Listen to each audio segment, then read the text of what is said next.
All right, let's start in the AFC South. Tennessee Titans, a team you know quite well. Here's the burning question I had for the Titans, and you can speak to this in general terms and correct me if I'm wrong. You were in San Francisco when you guys drafted Trey Lance and Brock Purdy. You were in St. Louis/Los Angeles when you drafted Jared Goff. Is that true too? Yep. So, if you're the Tennessee Titans, you used the first overall pick to take Cam Ward. How do you avoid growing pains with any young rookie quarterback that's probably going to start in year one? We saw the success that Jaden Daniels had with Cliff Kingsbury last year. We didn't see the success with Caleb Williams early on in Chicago. We certainly saw it in Denver with Bo Nix and Sean Payton. So what are the parameters you're laying down in the weeks and months after the draft to make sure your young quarterback, is set up for success? I think it starts with being able to just surround them with weapons, right? And not put too much on them, because I was also in Atlanta when we drafted Matt Ryan, third overall, and the moves that were made that offseason was reassuring the offensive line and then going to get a player like Michael Turner, someone that he can turn and give the ball to take some of the pressure off, and then just putting them in advantageous situations, high percentage throws, and again, not putting too much on his plate too soon. And I think that'll be the way. And then you can merge some of what he's done at either Miami, Washington State, or Incarnate Word, some things that he's familiar with, some areas where he's comfortable, sprinkle some of that in to help, bridge him as he goes into this new offense. Yeah, I mean, you drafted Peter Skoronski. You drafted J.C. Latham with first-round picks in back-to-back years, and I think those are the building blocks of an offensive line. They went out and got Dan Moore to play left tackle from the Steelers. Kevin Zeitler's on the roster. In terms of the skill position players, they signed veteran Tyler Lockett, who I feel like has been underrated his entire career, and then they drafted Kamari Dike, 4.3 speed out of the slot out of Florida, and then Alec Ayuminor, who's a sort of a big possession receiver, and then they have Tony Pollard, Tyjae Spears, and they drafted Khalil Mullings out of Michigan in terms of run support. So it feels like they're doing the things that you're talking about. I want to ask you about one more thing before we move on to the next AFC South team here in Jacksonville. You know Nick Holtz well, the offensive coordinator. What does he bring to the table? Like, what's his philosophy, and what can we expect? And you sort of touched on it a second ago with how he's going to ease Cam into being a rookie quarterback, probably starting week one. Yeah, I think the cool thing that Nick does and how Nick goes about his business is he gives the quarterback input. Right. So you're not just forcing the QB to do what you want them to do and things that are uncomfortable for him. So he'll go to the quarterbacks. Hey, what do you like here? What do you like in this situation? What do you not like? And then is there something that you want to add? And so that gives them a voice in the process. So as they're going through these systems, going through the system and setting up the game plan, now the quarterback has a voice, and now you can't complain if things goes wrong, right? Because you've had a voice and you had the opportunity to tell the coaches what you like. So that's one of the cool things that Nick is able to do. I've been with some OCs where it's like it's my way or the highway, and you run what we call. But I like the fact that Nick, as a new age coach, gives the quarterback some say in the game plan. I mean, you don't have inside knowledge on this, but just generally speaking, I was trying to figure out how things went wrong so quickly in Chicago. And I say that with the understanding that Caleb struggled, of course. Matt Eberflus, the head coach, ended up getting fired midway through the season. But how do you end up with an offensive coordinator that you have to move on from 6 weeks in? How does that happen? Like, how do you get to that point where in Washington, for example, you know who Cliff Kingsbury is, and you can roll with him because he's had a track record. Shane Waldron had a track record of some level of success in Seattle.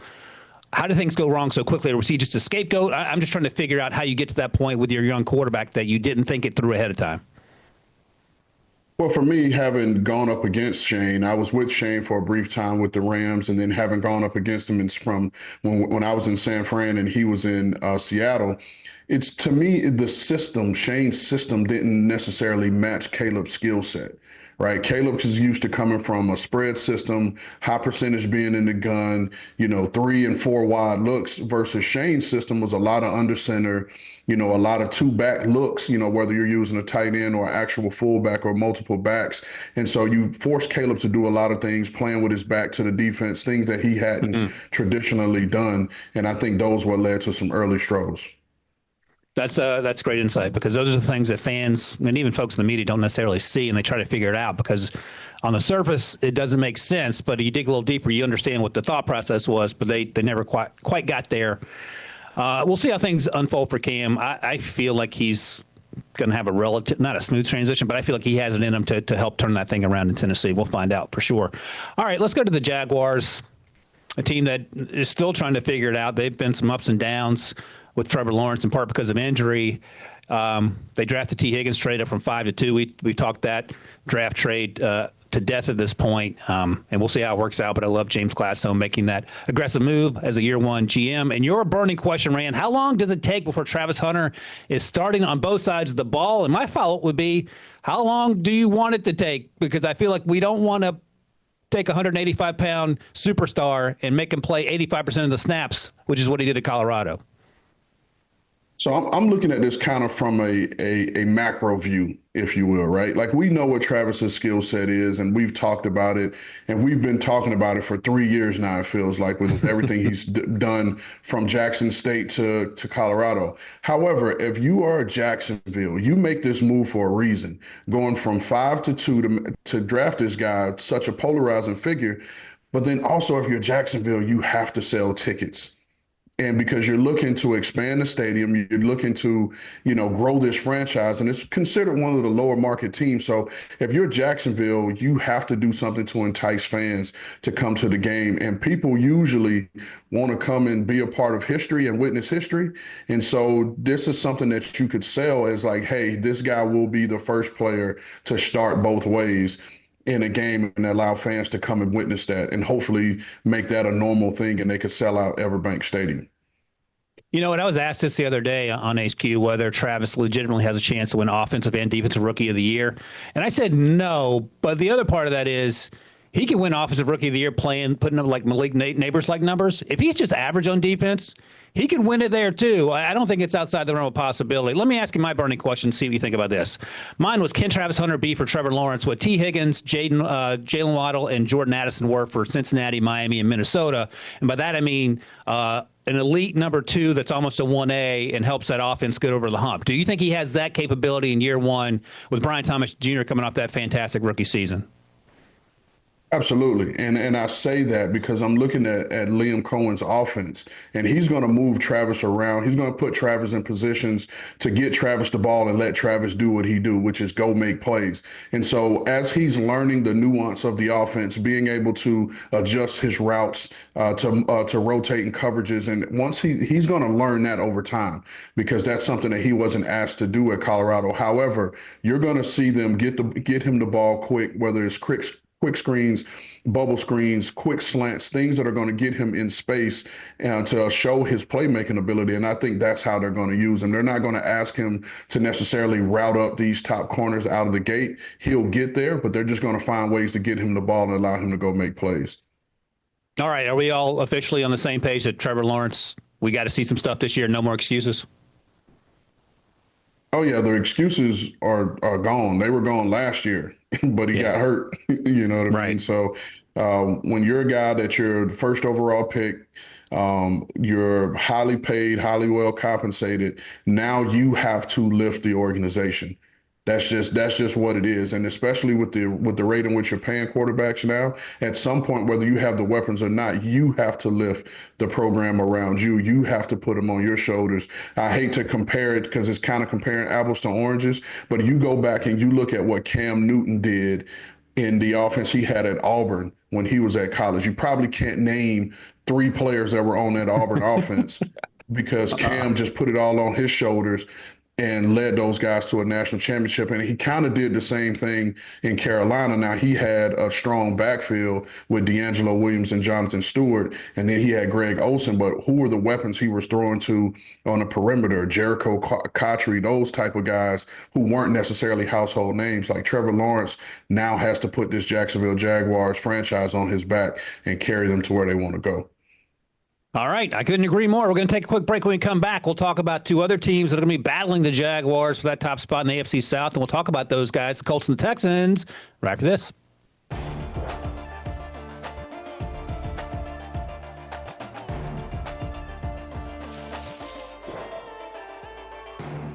All right, Rand, let's continue our journey through the AFC South. And we are landing in Indianapolis, Indiana. Talking about the Colts here, and we turned in our burning questions separately to producer Stryker, and it turns out we had the same question essentially. I'll go with yours, and then I'll sprinkle in mine as we get through the conversation here.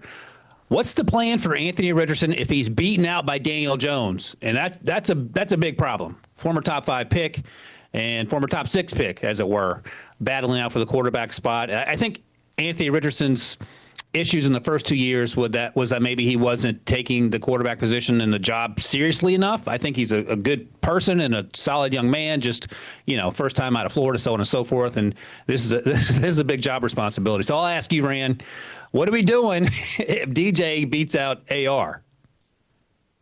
So the hard thing for anyone, especially having sat in the chair, is to admit a quote unquote mistake when you're drafting someone. And that's why I always give Kyle Shanahan and John Lynch credit when they drafted Trey Lance, number 3 overall, and then you still have Brock Purdy, who was the Mr. Irrelevant pick. And then once it was known that Brock Purdy was the guy, they were willing to move on and say, hey, it's time for us to cut ties with the number 3 overall pick, no matter what it cost us and no matter what you got back in return. So the real question is can Chris Ballard and Shane Steichen admit that if he's beaten out? And then also you have the follow-up to that is, because they're so different, do you now create packages for AR in that offense to give you just another weapon? Right. And I'm doing the sort of calculus in my brain as you're talking about this. Whether it's the GM or the coach who notices first that maybe this isn't working, but you haven't yet had that conversation with the GM or coach, how does that go, Rand? So you're the GM, you're watching practice going, okay, and you're seeing the games, you're like, all right, do you bring this up to the coach or do you wait for the coach to bring it up to you? How do you address a situation that appears to be bubbling under the surface? You have to be willing to have the tough conversation and have it immediately, because it's not just the coach and the GM that are having this conversation. Now it involves ownership, because you have at one point or another, you sold ownership on this pick. And so now you have to go and have this conversation with ownership and tell them why you feel this isn't the best decision for the team. And I think a decision has low key kind of been made already by signing Daniel Jones. It kind of puts you in the realm of where their thought process is right now. And you can say, hey, we're creating competition. You create competition with this guy with maybe a rookie quarterback, but you bring in a veteran who has something to prove.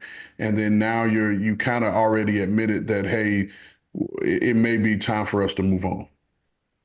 All right. And look, nothing's been decided publicly. We'll find out together as we get through this thing. But if you're the GM and you're pulling Anthony Richardson to the side, what are you saying to him after you sign DJ and maybe he says, hey, what's this mean for me? I'll just say this from our standpoint, from having, having been in the chair, the night we decided to draft Will Levis in the 2nd round, our first phone call was to Ryan Tannehill. So we were upfront and we were honest out of the gate. Hey, look, we're signing a young quarterback. We don't know how this thing is going to go. Ryan was coming off of an offseason ankle surgery. And so we owe it to the organization to have a plan for the future if this doesn't work out. And so you put in that call to the player immediately and let him know, hey, this is what we're going to do. This is in the best interest of the team. And so if you will have every opportunity to be the starter and be the guy, you just got to go and earn it. Right, and they drafted Riley Leonard, the Colts did, in the 5th round. You talk about giving a rookie quarterback an opportunity for some competition. That seems to point more towards AR keeping his job, but they did bring in DJ. They drafted Tyler Warren, who's going to be an asset for whoever the quarterback ends up being. But this feels like this is make it or break it time for Anthony Richardson. So hopefully he gets over that hump. Came out of Florida with only a handful of starts in the teens, and that was a big concern. But you and I were both at that pro day after being at the Will Levis pro day, the Bryce Young, and the C.J. Stroud pro day, and no one was more athletic than Anthony Richardson in person, and he looked the part. It's just a matter of being able to put it all together, and that's where we find ourselves here. And the only follow-up in terms of what I had in terms of the burning question, if AR doesn't figure it out, now we're going back to the well of drafting quarterbacks, and we'll have plenty of time over this summer to look at some quarterbacks. But because I have nothing better to do, I've already watched a handful of these guys. I don't know. We talked about this last week on the podcast, Rand. I don't know if Arch Manning's coming out. History says he's not. I don't know if Nico Iamaleava is the guy that you want to put all the eggs in that basket because of the uncertainty in terms of his development and changing schools and all that. Quarterback class looks okay. Doesn't look great. So is that a conversation you're having as well when you talk to the coach and the ownership about our plans going forward after a potentially a post Anthony Richardson / Daniel Jones world? 100%. And now you have nothing but time to get an early jump on watching these quarterbacks, right? Because no more games are going to be played until late August anyway. And so now you have nothing but time to sit back and go and watch, this previous year's tape, 2024 tape, 2023 tape, if you will. But how about if Arch Manning does come out and for some strange reason he ends up in Indy? Like, how crazy would that be? Yet another Manning in Indianapolis. I mean, that's not a bad stretch. Peyton, Andrew Luck, and then Arch. And that's when you're living right. All right, let's go to Houston, a team that has moved on from Bobby Slowick, the offensive coordinator. They have not moved on from C.J. Stroud. That certainly would be news. Your burning question, and they loaded up the wide receiver room in the draft. With a crowded wide receiver room, how many of these wide receivers do they plan to carry on the roster this season? And just a quick reminder, they drafted Jaden Higgins and his teammate Jalen Noel out of Iowa State. They signed Christian Kirk. They signed Justin Watson, who was sort of an under-the-radar wide receiver 4 in Kansas City. They have Xavier Hutchinson previously from Iowa State. Tank Dell may not play this year. We don't know about that yet. And, of course, they have John Mechie, their former day 2 pick out of Alabama a few years ago. All right, what do you got, Rand? So let's remove Tank Dell and say that at minimum, he's starting the year on a PUP.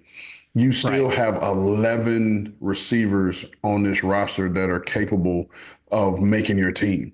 So now do you carry 6? Do you carry 7? And then from there, where do you go light? Now, the one thing I will say that Nick Caserio has done a really good job of, he has done a really good job from a transaction standpoint, whether it's moving up and down the draft board to gain other picks. I mean, look at how they acquired Christian Kirk. Christian Kirk was on his way to be cut, and then they give their division rival a 7th-round pick to ensure that they get him.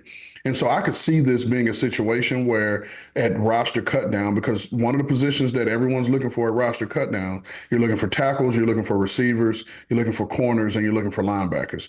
And I could see this being a situation where one of these guys, to avoid them being claimed, that they acquire a 6th or 7th round pick, for these guys to kind of stockpile for next season. I also was talking to someone close to the team, and they mentioned that Xavier Hutchinson may have a better chance of making the final roster, or being on the final roster at least, than John Mechie, because Xavier excels on special teams. And that's something that fans and even media don't necessarily pay attention to when you're building a roster. You got to be able to play special teams if you're wide receiver 3 or 4, right? Yeah, I would say wide receiver 4 or 5, because the third receiver plays such a vital role now, and it's almost like another starter because so many teams play 11 personnel. But you mentioned Hutchinson, but Braxton Berrios, who's been a Pro Bowl returner, you have him now. And so is he wide receiver 5 because of his return ability? So John Mechie, and Mechie can play multiple positions. I'm sure in that offense, he knows the X, the Z, and the F, but now he's going to have to excel somewhere else to carve out a role for himself. So he could be prime candidate. I know he was very well thought of coming out of Alabama. He could be a guy that's a prime trade target. Exactly. So those are the things we have to look forward to as we get closer to August and training camp, and then, of course, the regular season. My burning question was, Houston has the skill position players. We just talked about them. Will the offensive line hold up? Currently, they have Titus Howard at left tackle, Jared Patterson and Juice Scruggs across the interior offensive line, Blake Fisher at right tackle. So, Titus Howard's the left guard. They have Cam Robinson replacing the left tackle they moved on from. So there's some stuff to sort out there. They do have Trent Brown and Ed Ingram as well, players that veterans they've added to the roster. So that's going to be the big question. Offensively, in terms of the skill position players, they're going to have an opportunity to be lights out. They just got to protect C.J. Stroud much better than they did last year.